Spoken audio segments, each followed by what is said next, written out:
Hari ini kita memasuki pertemuan ke-9. Materi hari ini berjudul Eksplorasi Teks Akademik dalam Genre Makro. Sebelum membahas lebih jauh, terlebih dahulu kita mengetahui arti dari teks. Teks dalam arti yang paling sederhana dapat dikatakan sebagai bahasa yang digunakan untuk mencapai tujuan tertentu.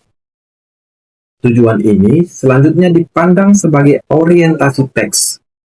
Artinya, kepada siapa teks tersebut ditujukan, untuk apa teks tersebut dibuat, dan bahasa seperti apa yang harus digunakan.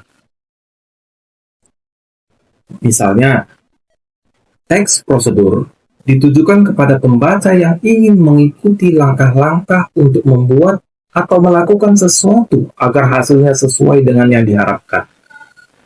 Lalu teks argumentasi ditujukan untuk memengaruhi atau meyakinkan pembaca tentang suatu pendapat atau fakta. Berdasarkan uraian tersebut, teks dapat didefinisikan sebagai kesatuan bahasa utuh yang berisi informasi lengkap yang dihasilkan untuk mencapai tujuan, yang di dalamnya terdapat ragam teks berdasarkan ciri khas tertentu untuk membedakan satu dengan yang lain. Lalu bagaimana dengan teks akademik? Teks akademik dapat disebut sebagai karya tulis ilmiah. Karya tulis ilmiah merupakan tulisan yang membahas ilmu pengetahuan yang disusun secara sistematis dengan menggunakan bahasa yang benar. Juga dapat kita definisikan teks akademik adalah tulisan yang disusun secara sistematis berdasarkan penelitian, pengamatan, dan kajian teori untuk menyampaikan ide, gagasan, atau hasil penelitian secara objektif. Secara sistematis, maksudnya susunan yang teratur, logis, dan berurutan. Ini berarti penataan sesuatu dilakukan dengan mengikuti langkah-langkah yang terstruktur. Objektif maksudnya hasil yang didasarkan pada fakta dan data yang sebenarnya di lapangan, bebas dari opini dan pengaruh pribadi peneliti, sehingga akurat, dapat dipercaya, dan dapat diuji kebenarannya. Teks ini sering digunakan di lingkungan pendidikan dan penelitian, seperti buku ajar, artikel jurnal, skripsi, tesis, dan laporan penelitian. Ada 4 syarat minimal dalam karya tulis ilmiah. Kita akan membahas yang pertama. Syarat yang pertama itu merupakan karya yang menggunakan bahasa tulis sebagai medianya. Maksudnya, menggunakan simbol-simbol tertulis seperti huruf untuk mempresentasikan bahasa lisan atau gagasan. Bahasa ini bersifat lebih terstruktur dan permanen dibandingkan dengan bahasa lisan, memungkinkan pencatatan dan penyebaran informasi yang akurat dari waktu ke waktu. Contohnya adalah tulisan dalam surat, buku, artikel, dan media digital. Ciri-ciri dari bahasa tulis itu yang pertama, menggunakan simbol tertulis, di mana ada huruf dan tanda baca untuk membentuk kata dan kalimat. Ciri yang kedua, yaitu struktur yang jelas, mengikuti kaidah tata bahasa, mengikuti ejaan, dan susunan kalimat yang benar. Ciri yang ketiga, tidak tergantung pada waktu dan tempat. Maksudnya, tidak memerlukan kehadiran lawan bicara secara langsung saat berkomunikasi, dan tidak dipengaruhi oleh situasi secara langsung. Ciri yang keempat, dapat direvisi. Maksudnya, pesan dapat direvisi dan diperbaiki sebelum disampaikan. Ciri yang kelima, alat komunikasi permanen, berfungsi untuk mencatat, melestarikan, dan menyebarkan informasi dalam jangka yang panjang. Ciri yang membedakan karya tulis ilmiah dengan karya tulis non-ilmiah. 1.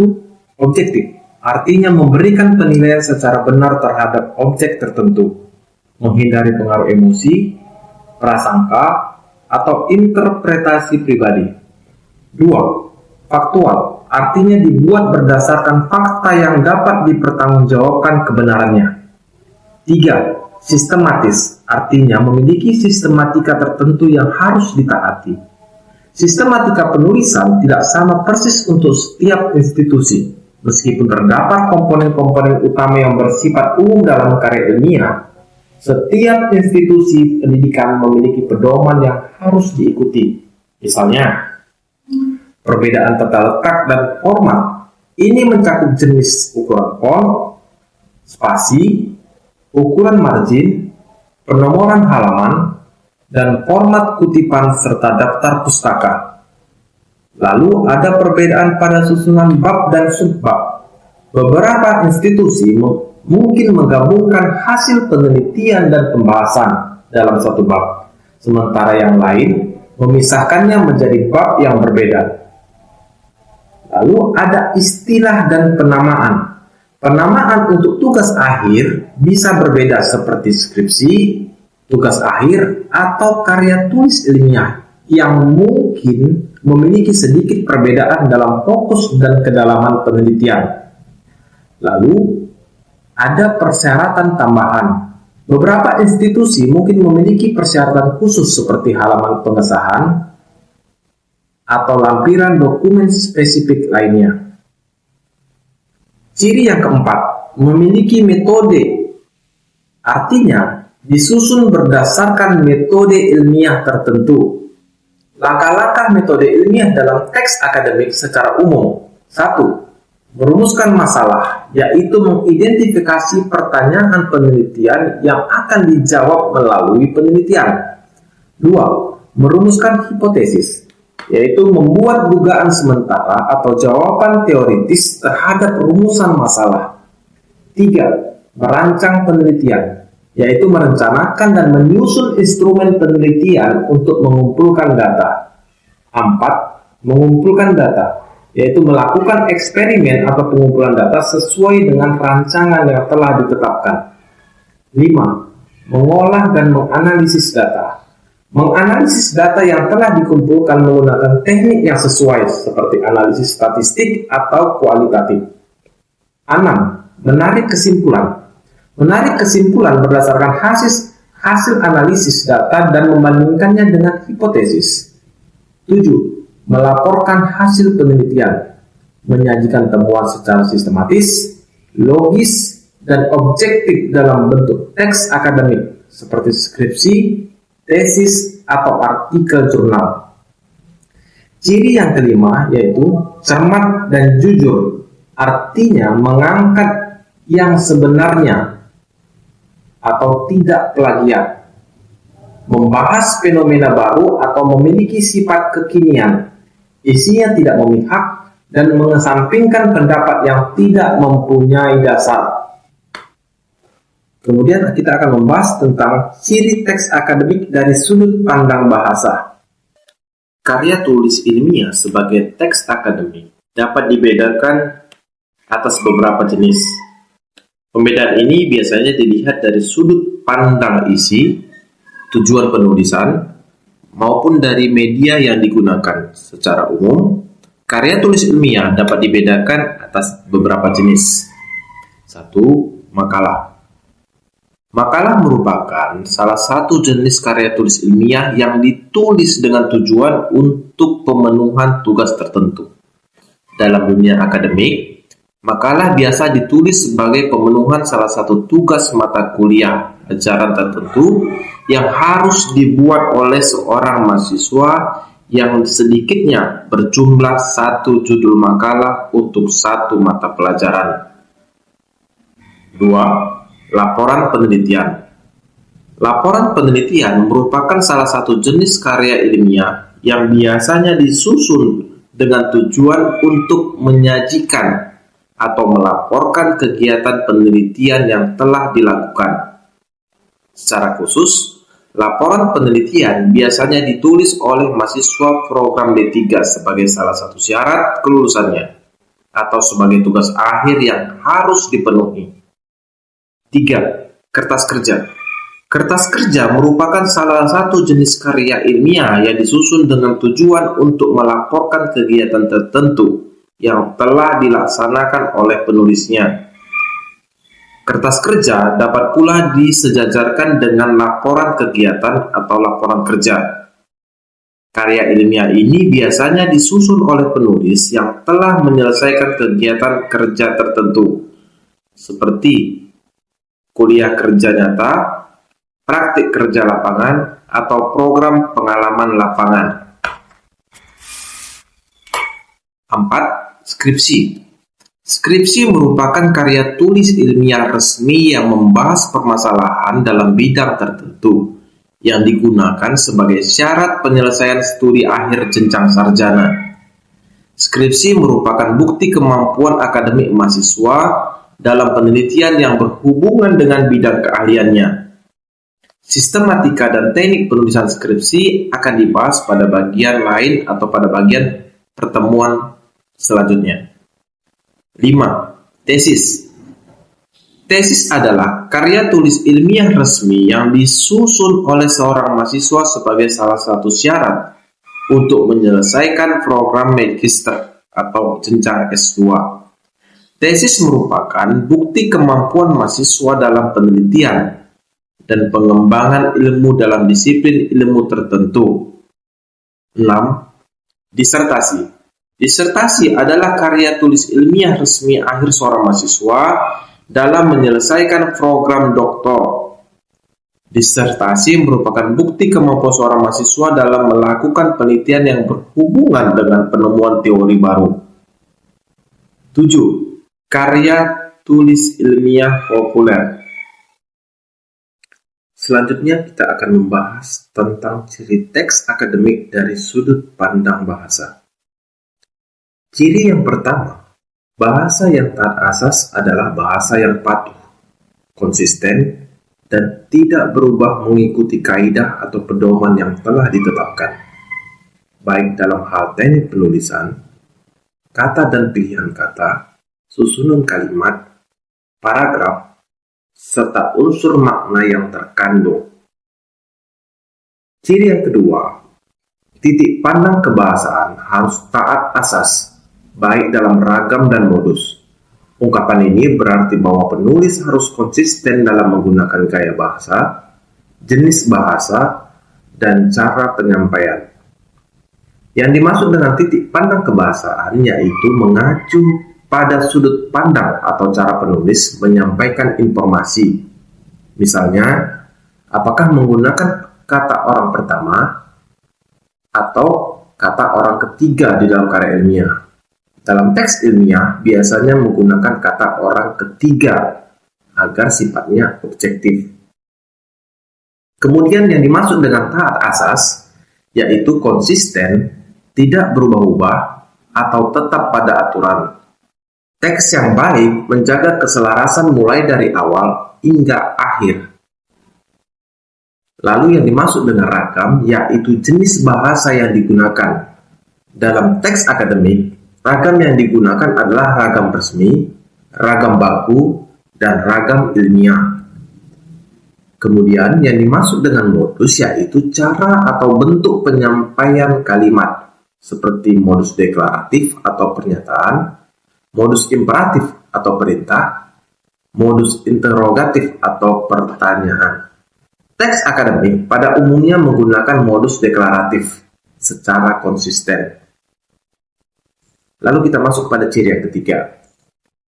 Ciri yang ketiga adalah istilah yang digunakan harus bersifat keilmuan, sehingga berbeda dengan istilah sastra. Ungkapan ini berarti bahwa bahasa yang dipakai dalam teks akademik harus menggunakan istilah yang tepat, baku, dan diakui dalam disiplin ilmu, bukan bahasa sehari-hari atau bahasa gaul. Ciri yang keempat, yaitu sebaiknya menghindari bahasa yang bertele-tele.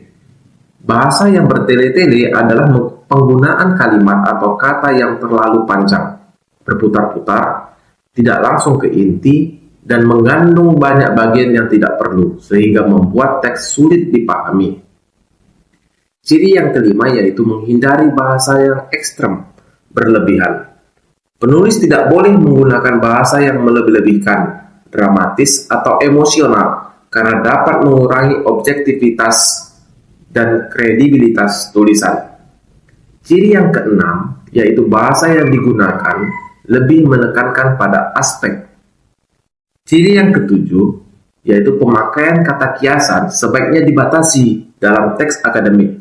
Kata kiasan seperti metafora, personifikasi, hiperbola, atau perumpamaan sebaiknya tidak banyak digunakan karena dapat menimbulkan makna ganda, tidak objektif, dan kurang ilmiah. Ciri yang kedelapan, kalimat dan alinea dalam karya tulis ilmiah sebaiknya sedang.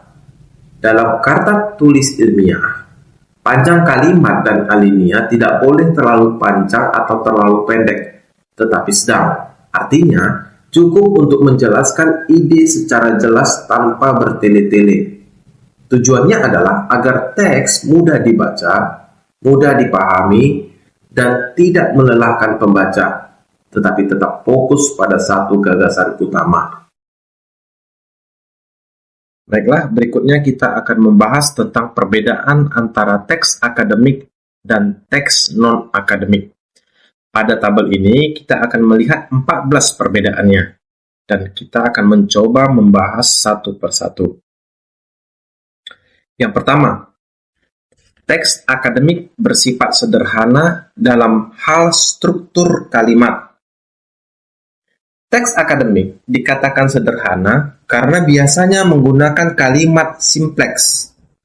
Perbedaan antara kalimat simpleks dan kalimat kompleks tidak diukur dari panjang pendeknya, tetapi dari jumlah aksi atau peristiwa yang dikandung.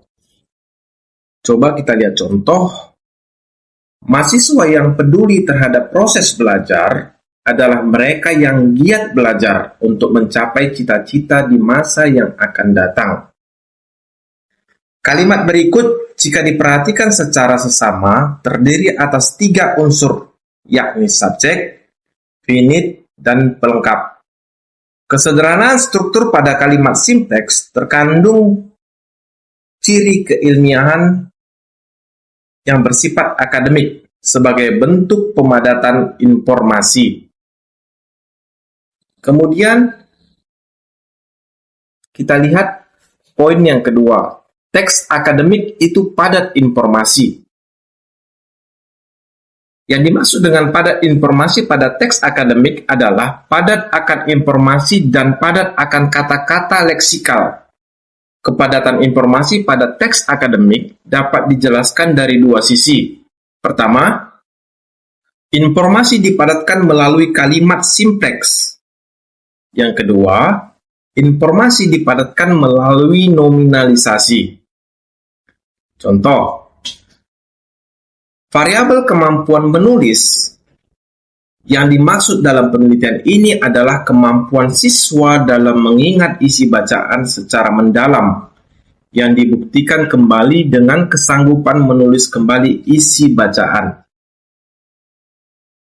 Jadi, pada contoh ini menunjukkan pemadatan informasi yang dicetak miring, yang merupakan kalimat terpancang untuk memperluas kelompok nomina pada unsur subjek dan pelengkap. Kemudian kita lihat poin yang ketiga, yaitu teks akademik padat kata leksikal. Artinya, kepadatan leksikal pada teks akademik berarti teks akademik itu lebih mengandung kata leksikal atau kata nomina, kata verba, kata adjektiva, daripada kata struktural berupa konjungsi, kata sandang, preposisi.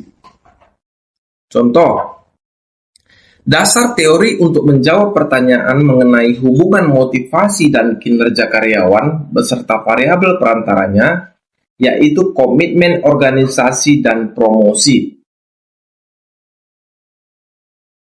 Kata-kata yang dicetak miring adalah kata-kata struktural, sedangkan kata-kata yang tidak dicetak miring adalah kata-kata leksikal.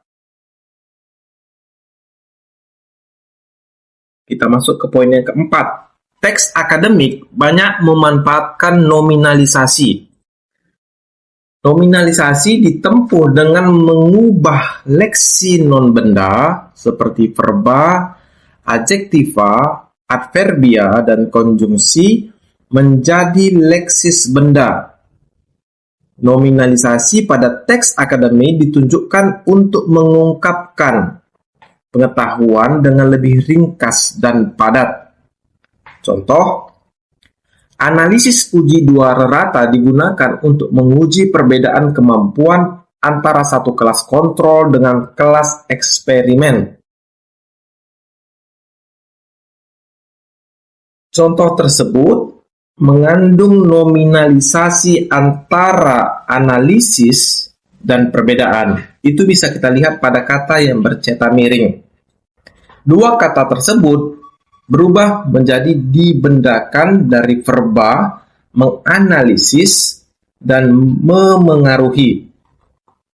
Jadi, dapat dijelaskan bahwa tiap-tiap nomina tersebut merupakan serangkaian kegiatan yang sesungguhnya diungkapkan dengan sejumlah kalimat, tetapi dapat diringkas hanya dengan satu leksis. Kita masuk ke poin yang kelima. Teks akademik banyak memanfaatkan metafora gramatika melalui ungkapan yang inkongruen. Metafora gramatika adalah pergeseran dari satu jenis leksis ke jenis leksis lain, atau dari tataran gramatika yang lebih tinggi ke tataran gramatika yang lebih rendah. Poin yang kelima. Baik, kita masuk ke poin yang keenam. Teks akademik banyak memanfaatkan istilah teknis. Istilah teknis pada prinsipnya merupakan istilah yang digunakan dalam bidang tertentu. Istilah teknis merupakan bagian yang esensial pada teks akademik karena digunakan sesuai dengan tuntutan bidangnya. Sebagai contoh, dalam bidang penelitian, istilah sampel, populasi, dan metode digunakan untuk membedakannya dengan istilah yang digunakan dalam bidang yang umum. Seperti contoh, kata wakil, kata keseluruhan subjek, dan kata cara. Ketiga kata ini merupakan padanan dari kata sampel, populasi, dan metode. Baik, untuk pembahasan butir ke-7 sampai dengan butir ke-14, itu merupakan tugas untuk adik-adik sekalian kembangkan dan akan kita bahas di pertemuan yang selanjutnya. Terima kasih.